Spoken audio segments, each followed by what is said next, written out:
ಈ ಚೈತನ್ಯವನ್ನು ಕಲ್ಚಲೆಗೆ ಕಲ್ಲಡಿಸಬೇಕು.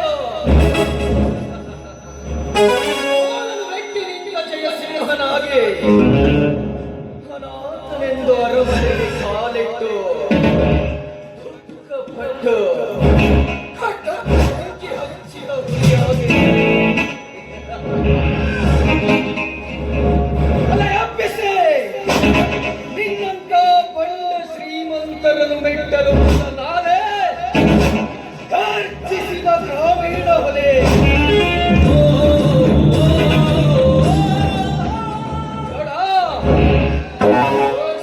ನಡೆಯುವ ಗ್ರಾಮದೇವರ ಜಾತ್ರೆಯ ಕುಸ್ತಿ ಪಂದ್ಯದಲ್ಲಿ ಅನ್ಯಾಯದಿಂದ ಆಯತು ಬೀಳುವ ಆ ಬಲ ಕೈ ಗಂಟಲ ವಿರುದ್ಧ ಕಿಳಿಯಲಿದ್ದಾನೆ ಈ ಜಯದೇವ.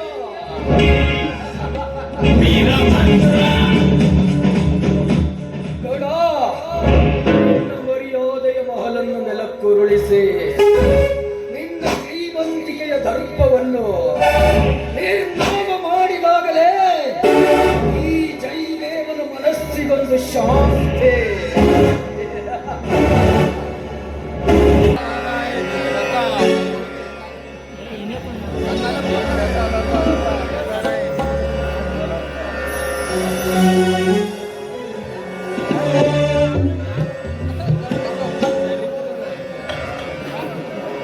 ಸರ್ವಮಂಗಲ ಮಾಂಗಲ್ಯೇ ನಾರಾಯಣಿ ನಮೋಸ್ತುತೇ. ಜಯ ನೀಡು ಬನಶಂಕರಿ ಜಯ ನೀಡು ಭಯಂಕರಿ. ಯಾಕ್ರಿ ಈಗ ತಾನೇ ಬಂದ್ರ? ಹೌದು ಪೂರ್ಣಿಮಾ, ಈಗ ತಾನೇ ಬಂದೆ. ಏನ್ರಿ ನೀವು ಹೋದ ಕೆಲಸ ಏನಾಯ್ತು? ಪೂರ್ಣಿಮಾ, ಹೋದ ಕೆಲಸದ ಬಗ್ಗೆ ಮಾತನಾಡಬೇಡ ಪೂರ್ಣಿಮಾ, ಮಾತನಾಡಬೇಡ. ಯಾಕ್ರಿ ಈ ರೀತಿ ಮಾತಾಡ್ತಾ ಇದ್ದೀರಲ್ಲ? ಪೂರ್ಣಿಮಾ, ಮಾತನಾಡಲು ಬೇರೆ ವಿಷಯವಾದರೂ ಏನಿದೆ ಈ ಬಡಪಾಯಿಯ ಜೀವನದಲ್ಲಿ? ಯಾಕ್ರಿ ಈ ರೀತಿ ವಿಚಿತ್ರವಾಗಿ ಮಾತಾಡ್ತಾ ಇದ್ದೀರಲ್ಲ? ಅದೇನು ಅಂತ ಬಿಡಿಸಿ ಹೇಳ್ರಿ, ಅದೇನು ಅಂತ. ಪೂರ್ಣಿಮಾ, ತಿನ್ನಲು ಜೋಳವಿಲ್ಲದ ಸಮಯದಲ್ಲಿ ನಾವು ತೋಟದ ಮನೆಯಲ್ಲಿ ಇಟ್ಟ ಒಂದು ಜೋಳದ ಮುಟೆಯನ್ನಾದರೂ ಹೊತ್ತುಕೊಂಡು ಬರೋಣ. ಅಲ್ಲಿ ನಡೆದ ಕರಾಳಘಟನೆಯನ್ನು ಹೇಗೆ ಹೇಳಿದೆ ಪೂರ್ಣಿಮಾ? ನಾನು ಯಾವ ಬಾಯಿಗೆ ಏನ್ರಿ ಅಲ್ಲಿ ಏನ್ ನಡೆದೆ ಅಂತ ನೀವು ಬಾಯಿ ಬಿಟ್ಟು ಹೇಳ್ದೆ ಹೋದ್ರೆ ನಾನು ಹೇಗೆ ಅರ್ಥವಾಗ್ಬೇಕು ನಿಮ್ಮ ಸಂಗೀತ ಏನು ಅಂತ? ಪೂರ್ಣಿಮಾ, ದಾನದಲ್ಲಿ ಶ್ರೇಷ್ಠವಾದದ್ದು ಅನ್ನದಾನವೆಂದು ತಿಳಿದವರು ಹೇಳುತ್ತಾರೆ. ಆದರೆ ನಾವು ತೋಟದ ಮನೆಯಲ್ಲಿ ಸಂಗ್ರಹಿಸಿಟ್ಟ ಜೋಳದ ಮೂಟೆಯನ್ನು ಕೂಡ ಲೆಕ್ಕಿಸದೆ ಆ ಬಾಡಿಗಾರ್ಡ್ ತಿಮ್ಮನ ಕೈಯಿಂದ ಬೆಂಕಿ ಹಚ್ಚಿ ಸುಟ್ಟು ಬಿಟ್ಟಿದ್ದಾನೆ ಆ ನೀಚನ. ಇದು ಇಂಥ ಹೇಸಿ ಕೆಲಸ ಮಾಡಿಬಿಟ್ಟನೇ ಆಗಬಲು. ಹೌದು ಪೂರ್ಣಿಮಾ, ನಾವು ಕಡು ಬಡವರೆಂದು ತಿಳಿದು ಕೂಡ ಇಂಥ ಹೀನ ಕೆಲಸ ಮಾಡಿದ್ದಾನೆ ಆ ನೀಚ ಗೌಡ. ಏನ್ರಿ ಈ ವಿಷಯ ಏನಾದ್ರೂ ನನ್ನ ಮೈದನಾದ ಜಯದೇವನಿಗೆ ಗೊತ್ತಾದ್ರೆ ಅವನ ಶವ ಕೂಡ ಪತ್ತೆ ಆಗೋದಿಲ್ಲ, ಹಾಗೆ ಮಾಡಿಬಿಡ್ತಾರೆ ಅವರು. ಬೇಡ ಪೂರ್ಣಿಮಾ, ಬೇಡ. ಹೌದು ಹೇಳಿ, ಆ ಶ್ರೀಮಂತರ ಜೊತೆ ದ್ವೇಷ ಕಟ್ಟಿಕೊಳ್ಳುವುದು ಬೇಡ ಪೂರ್ಣಿಮಾ. ಆಗ್ಲಿ ಬಿಡ್ರಿ, ಈ ವಿಷಯ ಅವ್ರು ಹೇಳೋದೇ ಬೇಡ. ಮೊದಲೇ ಮುಂಗೋಪಿ ಅವರು. ಸರಿ, ನೀನು ಹೇಳಿದಾಗೆ ಈ ವಿಷಯನ ನಾನು ಅವ್ರ ಮುಂದೆ ಹೇಳೋದಿಲ್ಲ. ಸರಿ ಪೂರ್ಣಿಮಾ, ಹಾಗೆ ಮಾಡಿದ್ರಾಯ್ತು. ಪೂರ್ಣಿಮಾ, ನನ್ನ ತಮ್ಮ ಜಯದೇವ ಮತ್ತು ವಿಜಯ ಇನ್ನೂ ಮನೆಗೆ ಬಂದಿಲ್ಲ. ಅಲ್ಲಿ ನೋಡಿ, ಅಲ್ಲಿ ಯಾರು ಬರುವಂತೆ ಕಾಣ್ತಾ ಇದೆಯಲ್ಲ, ಅವನೇ ಆಗಿರ್ಬಹುದು.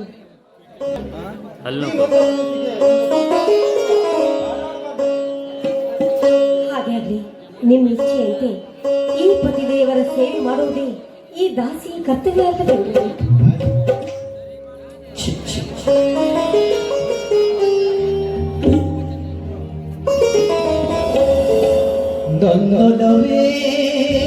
ಇದೇನಪ್ಪ ನಿನ್ನ ಮುಖ ಮುಂಜಾನೆ ಸೂರ್ಯನಂತೆ? ಅಣ್ಣ, ಮೊದಲು ನನಗೆ ಸೋದರ, ಈ ರೀತಿ ಮುಖಕ್ಕೆ ಗುಲಾಬಿ ಸಂಭ್ರಮಿಸುತ್ತ ಬಂದ ವಿಷಯವಾದರೂ ಹೇಳು ತಮ್ಮ. ವರ್ಷವೂ ನಡೆಯುವ ಗ್ರಾಮದೇವರ ಜಾತ್ರೆಯ ಕುಸ್ತಿ ಪಂದ್ಯದಲ್ಲಿ ಆ ರುದ್ರೇಗೌಡನ ಬಲಗೈ ಬಂಟನನ್ನ ಮಣ್ಣು ಮುಕ್ಕಿಸಿ ಜಯಶಾಲಿಯಾಗಿ ಬಂದಿರುವನಣ್ಣ ನಿನ್ನ ತಮ್ಮ. ಎಂತ ಸಂತೋಷದ ಸುದ್ದಿ ಹೇಳಿದೆಪ್ಪ ತಮ್ಮ.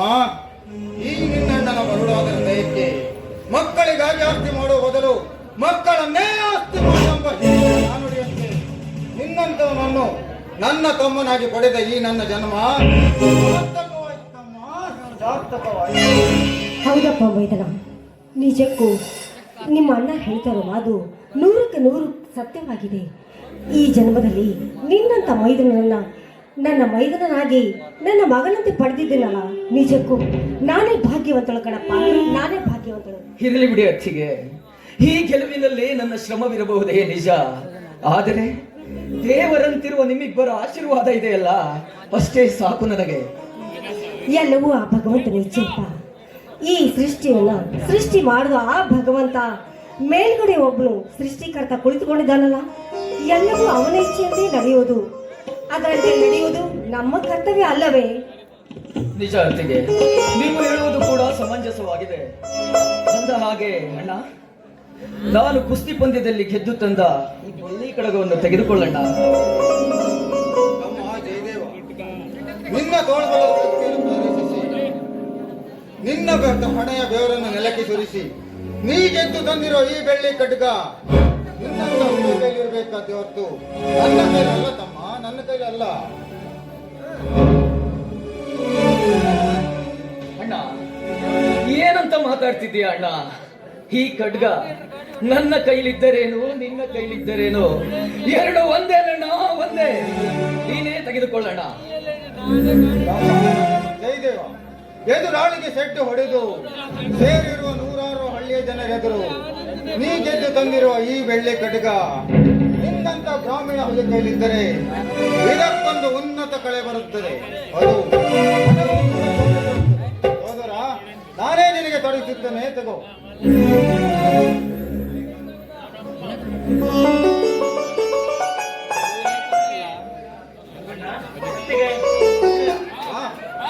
ಈಗ ಬಂದೇನಪ್ಪ ಮೈದನ? ಹೌದು ಅತ್ತಿಗೆ, ಕಾಲೇಜ್ ಮುಗಿಸ್ಕೊಂಡು ಈಗ ತಾನೇ ಬಂದೆ. ಏನಪ್ಪ, ಪ್ರತಿದಿನವೂ ಕಾಲೇಜ್ಗೆ ಹೋದ ನೀನು ಬೇಗನೆ ಬರ್ತಾ ಇದ್ದೆ ಮನೆಗೆ, ಇವತ್ತು ಯಾಕಪ್ಪ ತಡವಾಗಿ ಬಂದೆ? ಅತ್ತಿಗೆ, ನಮ್ಮ ಫೈನಲ್ ಇಯರ್ ಎಕ್ಸಾಮ್ ಸಮೀಪಕ್ಕೆ ಬಂದಿದೆ. ಆದ ಕಾರಣ ಕಾಲೇಜಿನಲ್ಲಿ ಎಕ್ಸ್ಟ್ರಾ ಕ್ಲಾಸ್ ಇಟ್ಟಿದ್ರು, ಅದಕ್ಕೆ ಸ್ವಲ್ಪ ತಡವಾಯ್ತು ಅತ್ತಿಗೆ. ಆಗ್ಲಿ ಬಿಡಪ್ಪ ಮೈದನ. ಅಣ್ಣ, ಇದೇನು ಚಿಕ್ಕ ಮೇಲೆ ಗುಲಾಬಿ ಬಣ್ಣ? ತಮ್ಮ ವಿಜಯ, ನಿನ್ನಣ್ಣ ಊರವರ ಎದುರು ಕುಸ್ತಿ ಪಂದ್ಯದಲ್ಲಿ ಜಯಶಾಲಿಯಾಗಿ ಬಂದಿದ್ದಾನೆ ಕಣಪ್ಪ. ಹಾಗೆ ನೀನು ಕೂಡ ವಿದ್ಯಾಭ್ಯಾಸದಲ್ಲಿ ಮುಂದುವರೆದು ಶಂಕರ್ ಬಿದ್ರಿ ತರ ಒಳ್ಳೆ ಪೊಲೀಸ್ ಆಫೀಸರ್ ಆಗಬೇಕೊಳ್ಳೋದು ಈ ನಿನ್ನಣ್ಣನ ಕನಸು ಕಣಪ್ಪ, ಕನಸು. ಆಯ್ತಣ್ಣ, ನಮ್ದು ಕೂಡ ಕಳೆದ ಪರೀಕ್ಷೆ ರಿಸಲ್ಟ್ ಬಂದಿದೆ. ಕಾಲೇಜಿಗೆ ನಾನೇ ಪ್ರಥಮ. ಸಂತೋಷವಾಯ್ತು ತಮ್ಮ ಈ ನಿನ್ನ ಸುದ್ದಿ ಕೇಳಿ. ನೀನು ಮುಂದೂ ಕೂಡ ಹೀಗೆ ವಿದ್ಯಾಭ್ಯಾಸದಲ್ಲಿ ಮುಂದುವರೆದು ಒಳ್ಳೆ ಅಧಿಕಾರಿ ಆಗುವುದರಲ್ಲಿ ಯಾವುದೇ ಡೌಟ್ ಇಲ್ಲ. ಆಯ್ತಣ್ಣ, ನಿನ್ನ ಕನಸನ್ನು ನನಸು ಮಾಡಲು ನಿನ್ನ ತಮ್ಮ ಸದಾ ಸಿದ್ಧನಿದ್ದಾನೆ. ಆದರೆ ಅಣ್ಣ, ನಿಮ್ಮ ಹಾಗೂ ಅತ್ತಿಗೆ ಆಶೀರ್ವಾದ ಇದ್ದರೆ ಅಷ್ಟೇ ಸಾಕು. ನನ್ನ ಆಶೀರ್ವಾದ ನಿಮ್ಮಿಬ್ಬರ ಮೇಲೆ ಸದಾ ಇದ್ದೇ ಇರುತ್ತದೆ. ನೋಡಿ ವಿಜಯ, ಆ ಕಟ್ಟೆಯಲ್ಲಿರುವ ಹುಲಿಯಪ್ಪನನ್ನು ನೆನೆದು ನೀವಿಬ್ಬರು ಮುನ್ನುಗ್ಗಿ ನಿಮ್ಮಿಬ್ಬರಿಗೆ ಎಂದು ಸೋಲೆ ಬರಲಾರದು. ಆಯ್ತಣ್ಣ, ನಿನ್ನ ಬಯಕೆ ಅಂತ ನಡೆಯುತ್ತೆ. ಆಯ್ತಣ್ಣ, ಒಂದು ಆ ರಾಮಾಯಣದಲ್ಲಿ ರಾಮನ ಮಾತನ್ನು ಹೇಗೆ ಲಕ್ಷ್ಮಣ ಮೀರಿ ನಡೆಯಲಿಲ್ಲವೋ, ಇಂದು ಈ ಕಲಿಯುಗದಲ್ಲಿ ನಿನ್ನ ಮಾತನ್ನು ನಾವು ಎಂದೂ ಮೀರಿ ನಡೆಯಲಾರೆವಣ್ಣ. ಆದರೆ ಅಣ್ಣ, ಅನ್ಯಾಯದ ವಿರುದ್ಧ ಸಿಡಿದೆದ್ದು ಗರ್ಜಿಸುವ ಗ್ರಾಮೀಣ ಹುಲಿ ನಾನಾಗೆ ಶಕ್ತಿ ಹೊಡೆದು ಬದುಕುವೆ ಅಣ್ಣ, ನಿನ್ನ ತಮ್ಮ. ಮೆಚ್ಚಿದೆ ಸೋದರರೇ ನಿಮ್ಮ ನಿಷ್ಠಾವಂತ ಮಾತುಗಳಿಗೆ. ನಮ್ಮ ತಂದೆಯವರು ತೀರಿ ಹೋಗುವಾಗ ನೀವೆಲ್ಲೂ ಚಿಕ್ಕ ಮಕ್ಕಳು. ನಿಮ್ಮನ್ನು ನನ್ನ ಕೈ ಮೇಲೆ ಇಟ್ಟು ಹೆತ್ತ ಮಕ್ಕಳಂತೆ ಸಾಕು ಬೆಳೆಸು ಅಂದ್ರು. ಅದೇ ರೀತಿ ನಾವು ಮದುವೆ ಆದ ನಂತರ ನಮಗೆ ಮಕ್ಕಳಾದರೆ ಎಲ್ಲಿ ನಿಮ್ಮ ಮೇಲೆ ಪ್ರೀತಿ ಕಡಿಮೆ ಆಗುತ್ತೆ ಅಂತ ನಾನು ನಿಮ್ಮ ಮಕ್ಕಳನ್ನು ಪಡೆಯದೆ ನಿಮ್ಮನ್ನೇ ಹೆತ್ತ ಮಕ್ಕಳೆಂದು ಸಾಕಿದ್ದೀವಿ.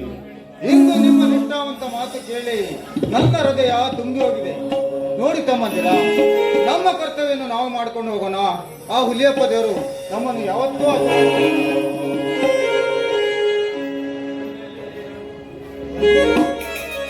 ಹೌದಪ್ಪ, ನೋಡಿ, ನೀವು ನಮಗೆ ಮಕ್ಕಳಾದ್ರೆ ನಿಮ್ಮ ಮೇಲೆ ಇರುವ ಪ್ರೀತಿ ಎಲ್ಲಿ ಕಡಿಮೆ ಆಗುತ್ತೆ ಅಂತ ನಾವು ಮಕ್ಕಳನ್ನೇ ಮಾಡ್ಕೊಳ್ಳಿಲ್ಲ.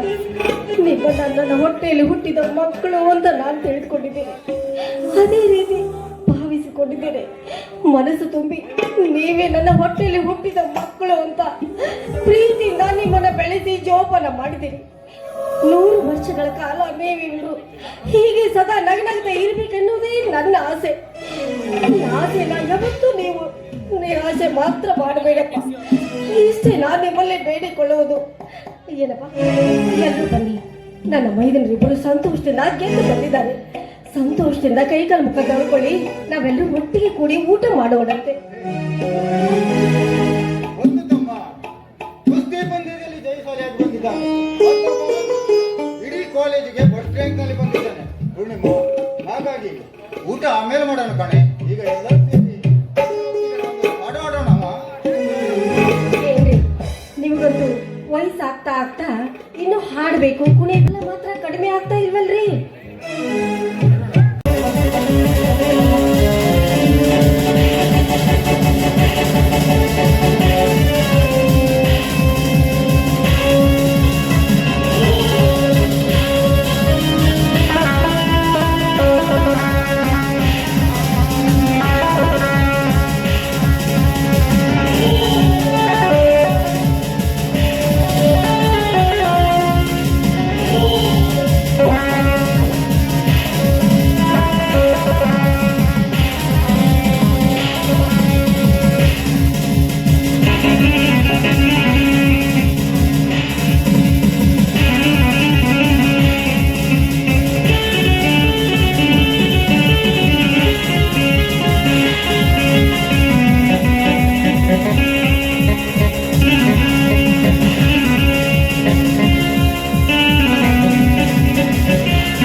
ಬನ್ನೇರು ಘಟ್ಟದಿಂದ ಭದ್ರಾವತಿವರೆಗೂ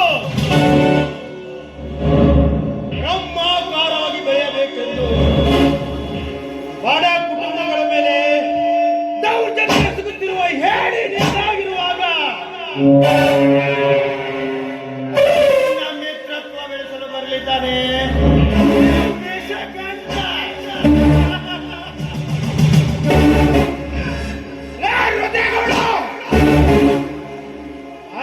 ಕನ್ನೆಯ ಮೇಲೆ ನೀನು ಕಣ್ಣು ಹಾಕಿದರೆ ನನ್ನ ಕನ್ನೆಯನ್ನು ಬಿಡುವವರು ಯಾರು ಎಂಬುವಂತೆ ರಮೇಶನ ಮಡಿದಿ ಕೂಡಿ ಮಳ ಮೇಲೆ ನೀನು ಕಣ್ಣು ಹಾಕಿದರೆ ನಿನ್ನ ತಂಗಿ ಆಯ್ತಿದ್ದಳ ಮೇಲೆ ನಾನು ಕಣ್ಣು ಹಾಕಿದ್ದಾಯ್ತು.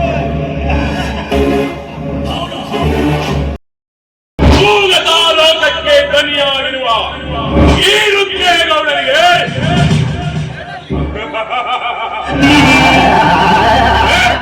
ಈ ರಮೇಶ್ ನಂತ ಯಾವದಕ್ಕ ಹೊಟ್ಟೆಗೆ ತಿರಿಗಂಜಿ ಕುಡಿದರು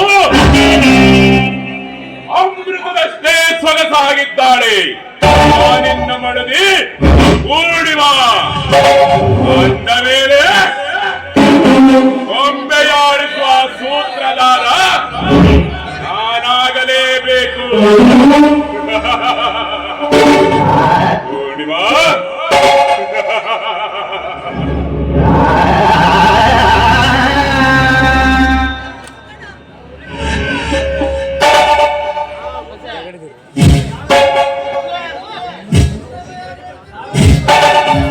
ಸಾವಿರ ಹಳ್ಳಿಗೂ ಈ ರುದ್ರೇಗೌಡ ಮಾಡಿದ್ದೇ ನ್ಯಾಯ, ಕೊಟ್ಟಿದ್ದೇ ತೀರ್ಪು. ಅಂದ ಮೇಲೆ ಈ ರುದ್ರೇಗೌಡನ ವಿರೋಧ ಯಾವನಾದ್ರೂ ಮಾತನಾಡಿದರೆ ಮರುದಿನ ಸೂರ್ಯ ಉದಯಿಸುವುದಕ್ಕೆ ನೋಡುವುದೇ ಇಲ್ಲ.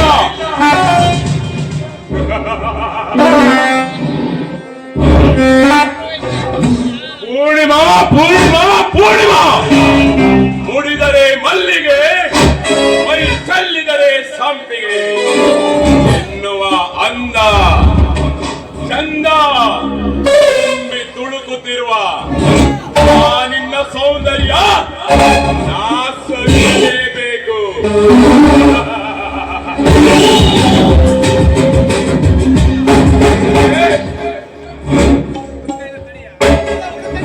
ಬಂದಿದ್ರಿ ಅಪ್ಪ, ನಮಸ್ಕಾರ.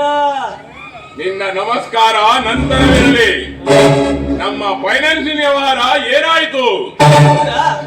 ಲೆಕ್ಕೆಲ್ಲ ಬರೋಬರ್ ಆಗೈತ್ರಿ ಗೌಡ್ರ. ಆದ್ರೆ ನಮ್ ಕಾರ ಮಂಜಣ್ಣದ 20,000 ರೂಪಾಯಿ ಬಾಕಿ ಅದ ನೋಡ್ರಿ ಗೌಡ್ರ. ಅದರ ಬಗ್ಗೆ ನಾನು ವಿಚಾರಿಸ್ತೇನೆ. ಬಂದ ಲೆಕ್ಕಪತ್ರದ ಬಗ್ಗೆ ಮಾತ್ರ ಹೇಳು.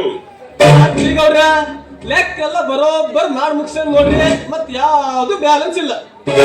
ಸರಿ, ಹಾಗಾದರೆ ನಮ್ಮ ಮನೆಯ ಆಳುಗಳಿಗೂ ವೇತನವನ್ನು ಕೊಟ್ಟು ಬಿಡು. ಗೌಡ್ರ ಈ ಮಾತ್ ನೀವ್ ಹೇಳ್ತೀರಿ ಅಂತ ಗೊತ್ತಿದ್ದೆ. ಅಡ್ವಾನ್ಸ್ 3 ತಿಂಗಳು ಕೊಟ್ಟೇನ್ರಿ. ಹೆಂಗ್ರಿ ಬರೀ ತಲೆ ಅಂದ್ರಿ, ತಲೆ ಅಲ್ಲಿದ್ರಿ ಗೌಡ್ರ. ಹೇಳಿದ ಕೆಲಸವನ್ನು ಮಾತ್ರ ಮಾಡು. ಹೆಚ್ಚಿಗೆ ಮಾಡಿದರೆ ಹುಷಾರ್. ಅಲ್ರಿಯಪ್ಪ, ಪಾಪ ಕಾರ್ತಿಕ ನಾ ಪಗಾರ ಕೊಟ್ಟನೆ ಅಂತ ತಪ್ಪುಂಟೇನ್ರಿ. ಇಲ್ಲ ಅಲ್ಲನ್ರಿ, ಇರ್ಲಿ ಬಿಡ್ರಿ. ಇನ್ ಮ್ಯಾಗ ನೀವ್ ಏನ್ ಹೇಳ್ತೀರಿ ನೋಡ್ರಿ ಅಷ್ಟೇ ಬರ್ತಾನ. ಒಂದು ಕಡ್ಡಿ ಕೆಲಸ ಜಾಸ್ತಿ ಮಾಡಂಗಿಲ್ಲ ನಮ್ಮತ್ತ. ಆಯ್ತು, ಹೋಗಿ ಸಾಲವನ್ನು ಉಸಲಿ ಮಾಡಿಕೊಂಡು ಬಾ. ನೀವ್ ಹೇಳ್ರಿ ಅಷ್ಟೇ, ಬಿಟ್ರಿ ಅಷ್ಟೇ. ನಂಗೆ ಇಲ್ಲಿಂದ ಮೊದ್ಲು ಜಾಗ ಖಾಲಿ ಮಾಡ್ಬೇಕು ನೋಡ್ರಿ. ಬೆಳಗಿನ ಸಂಜೆ ತನಕ ನಿಮ್ ಕೈಲಿ ಬಯಸ್ಕೊಂಡು ನನ್ನ ಖಾಲಿ ಎಲ್ಲ ಏನೇನು ಎರಡೆರಡು ಆಗಕತ್ತಾವ ನೋಡ್ರ. ಅಂದಾಗ ನಾನು ಲೆಕ್ಕ ಎಲ್ಲ ವಸೂಲು ಮಾಡಿ ಸಂಜೆ ಕೂಡ ಮನೆ ಬರ್ತಂದ್ರಿ ಆತಂದ್ರೆ ನಾನಿಂದ ಬರ್ಲಂದ್ರಿ ಗೌಡ್ರ. ಆಯ್ತು, ಹೋಗಿ ಬಾ.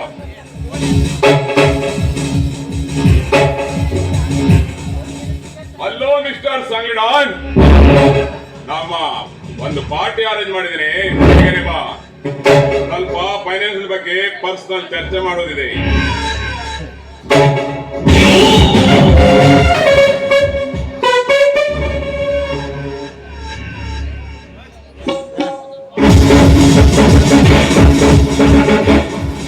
ನಮಸ್ತೆ ರುದ್ರೇಗೌಡ. ನಮಸ್ತೆ.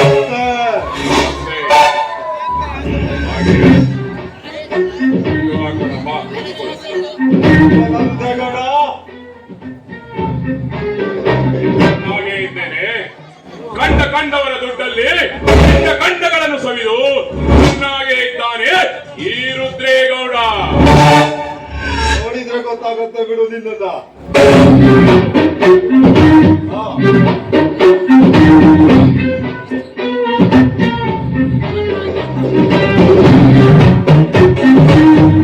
ಮಿಸ್ಟರ್ ವರದನಾಯಕ್, ನಮ್ಮ ಬಂಗ್ಲೆಯಲ್ಲಿ ಪಾರ್ಟಿ ಅರೇಂಜ್ ಮಾಡಿದ್ದೀನಿ, ತಕ್ಷಣ ಬಂದು ಬಿಡು.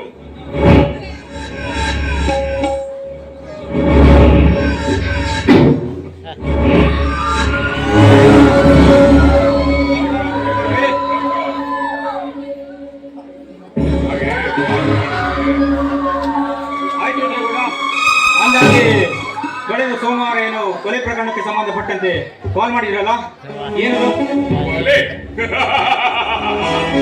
ಆ ವಿಷಯದ ಬಗ್ಗೆ ಮಾತನಾಡೋಣ. ಬಾ, ಕುಳಿತುಕೊಳ್ಳೋಣ. ಕುಳಿತುಕೊಳ್ಳೋಣ.